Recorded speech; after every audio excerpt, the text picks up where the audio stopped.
سرکار دا صحابی کہندا ہے رات چودھویں میں کملی والے دی بارگاہ دے اندر حاضر ہویا وعلی حلت حمراء جناب جابر بن سمرہ کہندے نے سرکار نے سرخ رنگ دی یمنی چادر اوڑی ہوئی آرام پیا کر دینے فرمایا میں اپنے ذہن دے اندر خیال کیتا ہے اج موقع بڑا پیارا ہے اج ذرا مقابلہ نہ کر لے وہاں آسمان دا چن زیادہ سونا ہے یا آمنہ دا چن زیادہ سونا ہے صحابی کہنا ہے میں ایک نظر چنوں تکاں دوجی نظر خدا دی قسم کملی والے نبی پاک دے چہرے نو تکدا جاواں غلامہ اے او چہرہ اے جدے بارے وچ حضرت طفیل دوسی فرماؤندے سن کہ کانا رسول اللہ صلی اللہ تعالی علیہ وسلم ابیض ملیحم مقصدا اللہ نے اپنے سونے محمد نو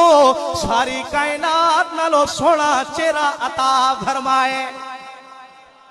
سرکار نو اللہ نے بڑا سونا چہرہ عطا فرمائے صحابی کے اندر میں ایک نظر آسمان دے چہرے ول تکدا جاواں دوسری نظر والا کمری والے دے چہرے ول تکدا جاواں اچانک کہندے نے میرے ذہن دے اندر خیال آیا جڑا آپ نے جملہ فرمایا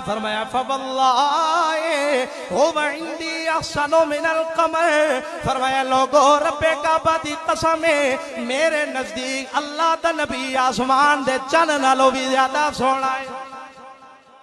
فرمایا کہ اللہ دا نبی میرے نزدیک آسمان دے چن نالوں بھی زیادہ سونا ہے تے پھر کیوں نہ سرکار دے چہرے دی گل کریے پھر کیوں نہ پڑھیے وہی زبان جڑی اعظم چشتی پنجاب والا بیان کر کے گیا ہے آپ نے فرمایا او تو ہجے میرا دل پر نہیں ڈٹھیا جنوں ویکھ کے چلے شرما وے ادھی راتی یارو دن چڑھے آوے جدو رخ تو نقاب ہٹاوے تے بجلی ڈر دی لشک نہ مارے مت بے ادبی ہو جاوے اوے نیڑ نشینے یارو مست رسیلے اکھ وچ سونا کجل سہاوے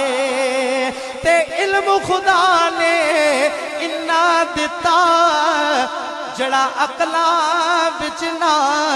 آوے عقل خدا نے یارو علمی دیتی جڑے علماں بچ نہ آوے اوے آزم ایڈا سوہنا مائی سنو کدرے نظر نہ آوے